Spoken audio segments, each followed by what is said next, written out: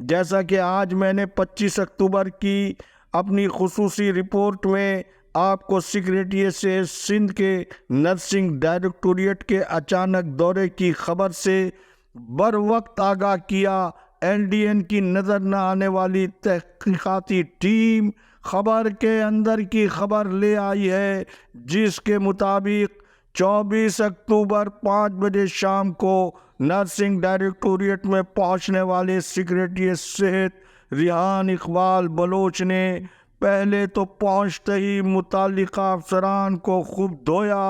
اور پھر آنے سے قبل اور روانہ ہوتے وقت انہیں ایک ہفتے میں صوبے بھر کے نجی نرسنگ اسکولوں کی مکمل تفصیل بشمول ان کے مالکان جو سرکاری ملازمت کے ساتھ نرسنگ اسکولز اور کالجز کے بزنس میں ملوث ہیں ان کی رپورٹ دینے کا حکم دیا، نیز نرسز ایگزامینیشن بورڈ کی پاس فیل مافیا کو نتائج تبدیل کرنے کے عمل کو فوری بند کر دینے کا بھی حکم صادر کیا، اور بعد ازاں انہوں نے ڈی ایچ او ساؤتھ کے دفتر کا بھی دورہ کیا۔ آج کی خصوصی رپورٹ کے آخری حصے میں ڈی جی ہیلتھ حیدرآباد کے دفتر سے ترقی پانے والوں کی سینیارٹی لسٹ پہلے آپ ہماری اسکرین پر ملاحظہ فرمائے۔ آپ نے یہ فہرست ملاحظہ فرمائی، آپ کو یہ جان کر حیرت ہوگی کہ موجودہ سیکریٹری سے سندھ ریحان اقبال بلوچ 1994 کے بعد محکمہ صحت سندھ کے نان گزٹڈ ملازمین کو شفاف سینیارٹی لسٹ کے مطابق ترقی دینا چاہتے ہیں۔ معاملہ سندھ ہائی کورٹ میں ہے، پہلے حکم پر عمل درآمد تاحال نہیں ہو سکا ہے، اور کل